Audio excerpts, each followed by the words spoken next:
નમસ્કાર મિત્રો, option trader Gujarati new learning વિડીયોમાં આપ સૌ મિત્રોનું હાર્દિક સ્વાગત છે. તો કેવું રહ્યું હતું મિત્રો શુક્રવારનું ટ્રેડિંગ સેશન? લગભગ ફર્સ્ટ 15 મિનિટની જે કેન્ડલ હતી ને બહુ મોટી બની ગઈ હતી અને પછી માર્કેટે ટોટલી શું કર્યું તો કે સાઇડવેઝ. પણ એટલું ક્લિયર હતું કે 24,803ની ઉપર આપણે કેવા હતા? બુલિશ. એમાં 809ની ઉપર તો કન્ફર્મ બુલિશ હતા, બરાબર. જ્યારે આ માર્કેટે પુલબેક લઈ અને ઉપર આવ્યું છે ને, તો ફરી ડીપ ઉપરથી શું આવી શકે? બાઇંગ આવી શકે ને એ જ વસ્તુ થઈ છે. કેમ કે જ્યારે અહીંયા ડીપ માર્યું પછી આ લો પછી એક પણ લો એની નીચે આવ્યો નથી. અને જ્યાં અહીંયા પણ અપસાઇડ માટે બ્રેક કર્યું છે, અહીંયા પણ અપસાઇડ માટે બ્રેક કર્યું છે. પણ કાલના માર્કેટની સૌથી નેગેટિવ વસ્તુ એ હતી કે ક્લોઝિંગ નિયર બાય હતું, ડે જે શુક્રવારનો ડે હાઈ હતો એ પણ નિયર બાય હતો અને હાઈ પણ નજીક હતો. એટલે આ ત્રણ બર્ડન આની પાસે હતા. એના માટે જ આ શું થઈ ગયું હતું? સાઇડવેઝ થઈ ગયું હતું. હું આખો દિવસ લાઈવ સેટઅપ ઉપર હતો નહીં, બરાબર. પણ આપ સૌ મિત્રોએ શું કર્યું છે એ કોમેન્ટમાં જણાવજો.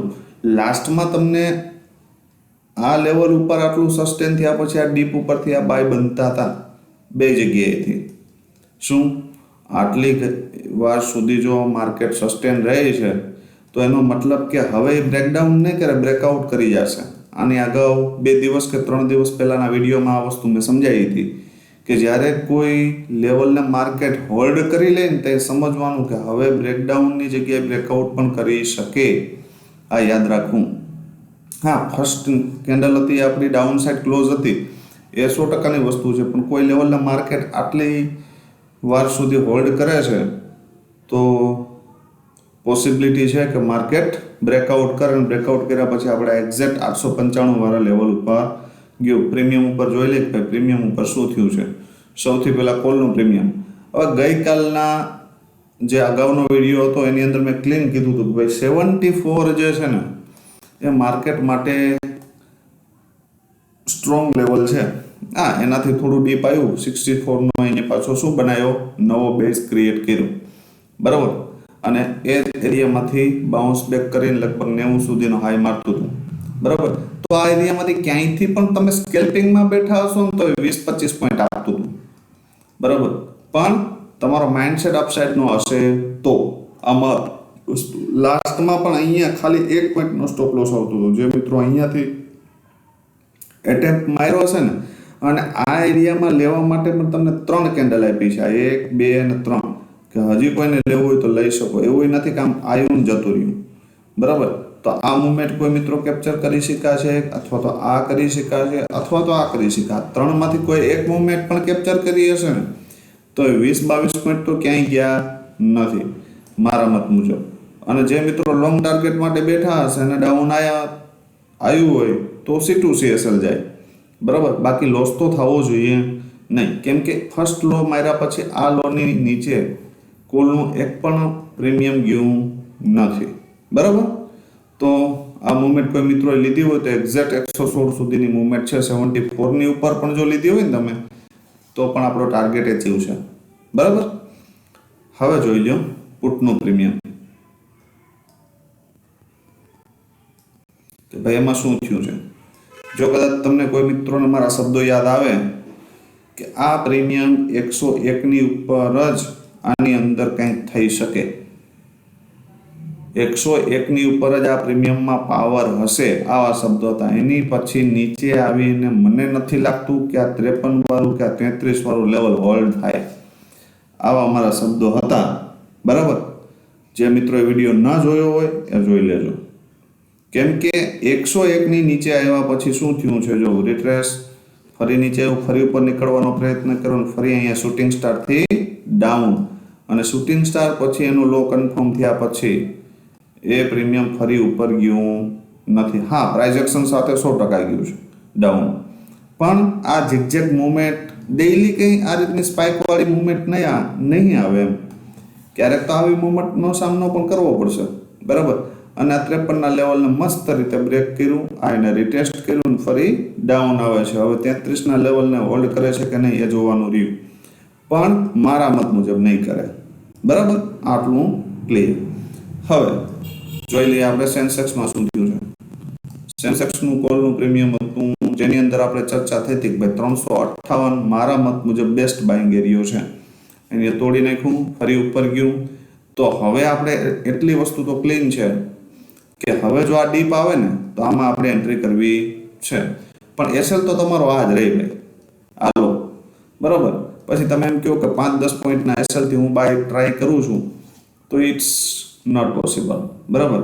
તો આ એરિયામાંથી તમે બાય કર્યું હોય તો અહીંયા સુધીનો લગભગ 50-60 પોઈન્ટ અહીંયા આપ્યા છે. ફરી આ એરિયામાંથી ક્યાંયથી બાય કર્યું હોય તો પણ અહીંયા લગભગ 70-80 પોઈન્ટ આપ્યા છે. બરાબર. ફરી પાછું આ એરિયામાં કે બાય કર્યું હોય તો સારો એવો ટાર્ગેટ મળ્યો છે, જે મિત્રો બલિદાની છે, કેમ કે આ લો બ્રેક થતો નથી. બરાબર. કોસ્ટ ટુ કોસ્ટ પણ લો બ્રેક નથી થતો. તો કોઈ મિત્રોએ આ મોમેન્ટ કેપ્ચર કરી શકાય. બરાબર. કેમ કે આ ફર્સ્ટ ટાઈમ આવ્યું ત્યારે આપણે અહીંથી જતું રહ્યું આપણા માટે કોઈ કામનું નથી, પણ ફરી પાછું જો ડીપ મળે છે ને તો અહીંયાથી આપણા માટે કામનું છે. બરાબર. આ અહીંયા સેકન્ડ ટાઈમમાં એટેમ્પ મારી શકાતો હતો. બરાબર. ત્યાર પછી ફરી પાછું અહીંયા આવ્યું તો અહીંથી જતું રહ્યું તો જવા દો, પણ ફરી પાછો આવે છે તો અહીંયાથી એક એટેમ્પ બનતો હતો. બરાબર. એટલે એક એટેમ્પ આ હતો ને એક એટેમ્પ આ હતો. બરાબર. કોઈ મિત્રોએ લીધો હોય તો કોમેન્ટમાં જણાવજો.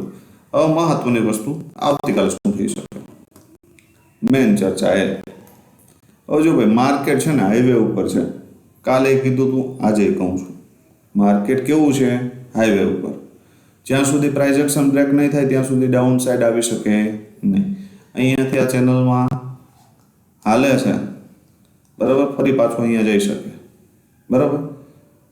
પણ જેમ અહીંયાથી ઉપર ગયું, આમ આવ્યું છે ને, ફરી નીચે આવ્યું છે, તો અહીંયાથી કદાચ આમ પણ આવી શકે. અહીંયાથી કદાચ આ રીતે પણ આમ આવી શકે અને પછી આમ જાય. બરાબર. આ પેટર્ન ધ્યાનમાં રાખજો.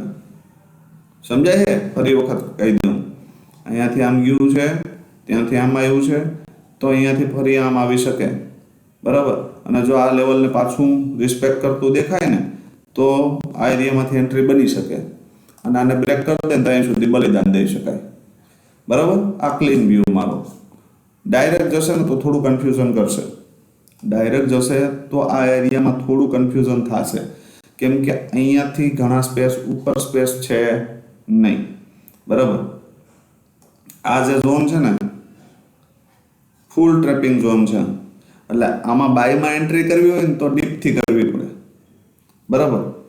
અને યા તો કોઈ રેન્જ બનાવે ને ફરી પછી ડીપ રેન્જ ઉપર મળે ને તો કરી શકાય. બાકી આ ઝોન ઉપર ડાયરેક્ટ એન્ટ્રી મારા મત મુજબ બને ને. પ્રીમિયમ ઉપર જોશું આપણે, પણ બેસ્ટ બાઇંગ એરિયા એ છે કે માર્કેટ થોડું મોર્નિંગમાં આ એરિયામાં ક્યાંય ઓપન થાય, આ એરિયામાં. બરાબર. અને ફરી પછી અહીંયા ટાઈમ પાસ કરતો કરતો અહીંયા આવે. બરાબર. આ ટ્રેન્ડ લાઈન છે ને અને થોડી આમ વધારી દેજો. બરાબર. આ એરિયામાં ક્યાંક આવે અને અહીંયા સપોર્ટ લેતું દેખાય ને તો એન્ટ્રી કરી શકાય. અને પછી 942 બ્રેક કરી દે ને તો ધીમે ધીમે ધીમે આ લેવલને જો બ્રેક કરશે ને 25,000 તો 25,061 સુધી જતું રહેશે. એનાથી ઉપર જશે તો 25,100. બરાબર. આ મગજમાં ફિટ કરી લેજો. ડાઉન સાઈડ માટેનો વ્યૂ તો આપણે ત્યારે જ નક્કી કરશું કે ધારી લ્યો કે આ એરિયામાંથી શોર્ટની પોઝિશન કોઈ બને ને તો અહીંયા સુધી કરશું. આને બ્રેક કર્યા પછી કેવું પ્રાઇસ એક્શન સાથે આ રીતે તો આપણે ડાઉનમાં વિચારશું. બરાબર. કેમ કે મારા મત મુજબ ડાયરેક્ટ ડાઉન આવશે નહીં. આવીને પણ ક્યાં સુધી આવી શકે? આ એરિયા સુધી. ક્યાં સુધી? આ એરિયા સુધી આવી શકે. બરાબર. અને અહીંયા સપોર્ટ લેતું દેખાય તો ધી બેસ્ટ વસ્તુ મારા મત મુજબ અહીંથી જો આમ કદાચ આમ આવી જાય ને પછી અહીંથી આમ હોયું જાય ને તો અહીંયા સપોર્ટ લઈને તો એ સારી જ વસ્તુ છે. તો અહીંયાથી આ મુવમેન્ટ તમને સારી મળશે. અહીંયાથી નવા ફ્રેશ બાયર હશે. બરાબર. આટલું ક્લિયર રાખજો, સ્ક્રીનશોટ માર લેજો. હવે જોઈ લો તો કે ભાઈ કોલનું પ્રીમિયમ. કોલનું પ્રીમિયમ છે 24,900 નો CE. બરાબર. શું થઈ શકે આમાં?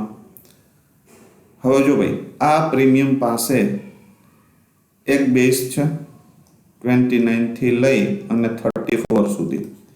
બરાબર. આ ઝોન છે, દેખાય છે? આ જે ઝોન છે ને, બરાબર. તો 29 થી 34 આજુબાજુ જો ક્યાંય સપોર્ટ લેતું દેખાય તો આમાં ટ્રાય કરી શકાય આ ઝોનમાં, બરાબર. 29 થી 43 સુધી ગણી લ્યો તો પણ ચાલે, બરાબર. કેમ કે આ એક નાનું એવું ઝોન છે. જો આ એરિયામાં ક્યાં ટેપ મારે અને અહીંયાથી હું ઉપર જવાનો પ્રયત્ન કરે, એક કેન્ડલનું ક્લોઝિંગ ઉપર આવે અને ફરી રીટેસ્ટ આવે તો એન્ટ્રી કરી શકાય, બરાબર. અને 60 સુધીના ટાર્ગેટ માટે બેસી શકાય. 60 ની ઉપર જાય તો 74 આ ક્લોઝિંગ અને એનાથી ઉપર 89, બરાબર. પણ ધારી લ્યો કે આ ડીપ ના આવ્યું તો આના માટે એક બીજો બાઇંગ એરિયા છે 60, બરાબર. ધારી લ્યો કે આ એરિયામાં ક્યાંક ઉપર ઓપન થયું ને તો એ કદાચ અહીં 60 સુધી આવી શકે. ક્યાં સુધી? 60 સુધી. અને અહીંયાથી બાઉન્સ બેક કરવાનો પ્રયત્ન કરે ને, અને ધારી લ્યો કે આ એરિયામાંથી તમારી ક્યાંયથી એન્ટ્રી થઈ અને 89 ને બ્રેક કરી દે ને તો 128 અને એની ઉપર 169 સુધી જઈ શકે. અહીંયા સુધી તો કન્ફર્મ આવી શકે. પણ કન્ડિશન એ કે આ એરિયામાં ક્યાંક ઓપન થાય, અહીં પુલ બેક મારે અને પછી આને બ્રેક કરે તો, અથવા તો ગેપ અપ ઓપન થાય. ધારી લ્યો કે આ એરિયામાં ગેપ અપ ઓપન થાય અને પછી અહીંયા ડીપ મારે ને, બરાબર. આ ક્લોઝિંગ સુધી જો આ એરિયા સુધી જતું રહેશે ને ફરી ડીપ આવશે ને તો યા તો 89 એ સપોર્ટ લેશે યા 74 એ લેશે, બરાબર. તો આ ડીપ સુધી આવી પણ નહીં એવું એ બને. પણ ધારી લ્યો કે અહીંથી આમ ગયું અને ફરી અહીંયા આવીને સપોર્ટ લે, અથવા તો થોડું ડીપ આવીને અહીંયા સપોર્ટ લે. આ એરિયામાં એક બે કેન્ડલ હોલ્ડ મારે તો સમજવાનું કે સપોર્ટ લે છે અને અહીંયાથી બાઉન્સ બેક કરી શકે, બરાબર. અને ફરી 89 ને બ્રેક કરે તો આ બે લેવલ માટે બેસી શકાય, પણ કન્ડિશન ગેપ અપની, બરાબર. બાકી એક સપોર્ટ છે આ 29, એના ઉપર નજર રાખજો બેઝ ઉપર, બરાબર. સ્ક્રીનશોટ મારી લેજો. લાઈવ માર્કેટની અંદર ઘણા મિત્રોના મેસેજ આવે છે ભાઈ હાલ હવે પોસિબલ નથી, થોડા દિવસ, એક વીક સુધી તો બિલકુલ નહીં, બરાબર. બહુ બિઝી શેડ્યુલ છે એટલે ક્યારેક વ્યૂ શેર કરવાનો મોકો મળી જશે તો પણ કરી દઈશ. બાકી એક વીક સુધી આશા રાખતા નહીં, પણ મોસ્ટ ઓફ આપણા લેવલ પર હાલશો તો એક બે ટ્રેડ મસ્ત મળી જશે, બરાબર. અને ક્યારેક એવું હશે તો એકાદ ટ્રેડ પકડાવવાનો પ્રયત્ન કરીશ. 24,900 પુટ, 24,900 પુટ, બરાબર. શું થઈ શકે આમાં? હવે ભાઈ આની પાસે ખાવા પીવાનું એક શું છે તો કે સપોર્ટ છે. બેઝ કહું તો બેઝને સપોર્ટ કહું તો સપોર્ટ કેટલા? 40. જો આને માર્કેટ મોર્નિંગમાં જ બ્રેક કરી દે તો આપણે આને ડાયરેક્ટ નહીં તો હપ્તે હપ્તે ભૂલી જશું જ્યાં સુધી આ રીતે નવો બેઝ ક્રિએટ ન થાય ત્યાં સુધી, બરાબર. નવો બેઝ ક્રિએટ થશે આમાં, કેમ કે મને નથી લાગતું કે આને રિસ્પેક્ટ કરે. કરશે તો આપણે માની લેશું. ધારી લ્યો કે અહીંયા આવ્યું, રિસ્પેક્ટ કરીને આમ ઉપર ગયું, ફરી અહીંયા તો આપણે એટેમ્પ મારશું આ રીતે, બરાબર. આ પેટર્ન ધ્યાનમાં રાખજો. આમ આવ્યું, અહીંથી ઉપર જતું રહ્યું. આ જતું રહ્યું આપણા માટે કોઈ કામનું નથી. ફરી ડીપ આવે છે તો આ એસએલ સાથે આપણે ટ્રાય કરશું ને આ ટાર્ગેટ છે આપણો ફર્સ્ટ ટાર્ગેટ, સેકન્ડ આ અને થર્ડ આ, બરાબર. સમજદાર કોઈ ઈશારા કાપી પણ રિસ્પેક્ટ કરે તો આ રીતે આમ સીધી કેન્ડલ તોડે તો કોઈ મતલબ છે નહીં. અથવા તો આની નીચે જ ઓપન થાય તો અહીંયા આવીને ઝટકા મારશે નીચે આવવા માટે, યાદ રાખજો, બરાબર. તો 40 ની નીચે આપણે આને ભૂલી જશું.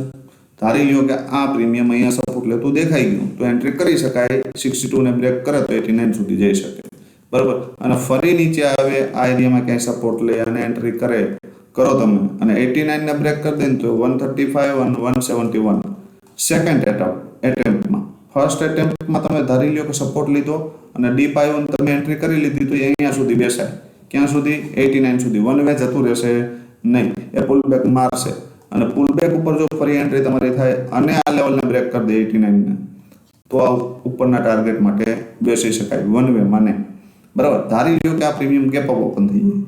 ગેપ અપ ઓપન થયા પછી યા તો આ પ્રીમિયમ આ લેવલ ઉપર સપોર્ટ કરે લે 62 ની આજુબાજુ, અથવા તો 55 ની આજુબાજુ આવીને ક્યાંય સપોર્ટ લે તો એન્ટ્રી કરી શકાય. ફર્સ્ટ જ્યાંથી આવ્યું છે ત્યાં સુધીના ટાર્ગેટ માટે બેસી શકાય. ધારી લ્યો કે આ એરિયામાંથી આવ્યું તો અહીંયા ડીપ આવ્યો ને તો અહીંયાથી ફરી પાછું અહીંયા સુધી બેસી શકાય. આને બ્રેક કર્યા પછી 135 અને 171 જઈ શકે, પણ આને બ્રેક કરશે, બ્રેક કરીને ફરી રિટ્રેસમેન્ટ મારશે પછી જશે.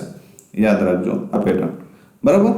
તો શું કર્યું શુક્રવારે આપ સૌ મિત્રોએ કોમેન્ટમાં જણાવજો.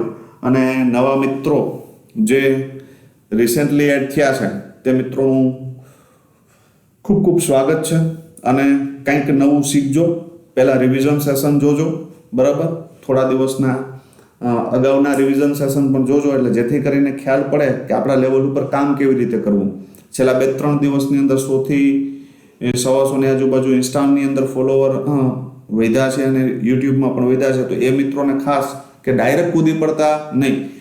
સૌથી પહેલાં તો આ 6-7 દિવસના પાછળના જે વિડીયો છે એ રિવિઝન સેશનના જોઈ લેજો, એટલે જેથી કરીને આપણા લેવલ ઉપર માર્કેટમાં કેવી રીતે કામ કરવું ને એ ખ્યાલ પડી જાય. બાકી કોઈ ઇસ્યુ હોય તો 6 વાગ્યા પછી ગમે ત્યારે ટેલિગ્રામની અંદર અથવા તો ઇન્સ્ટાની અંદર મેસેજ કરી શકો, બરાબર.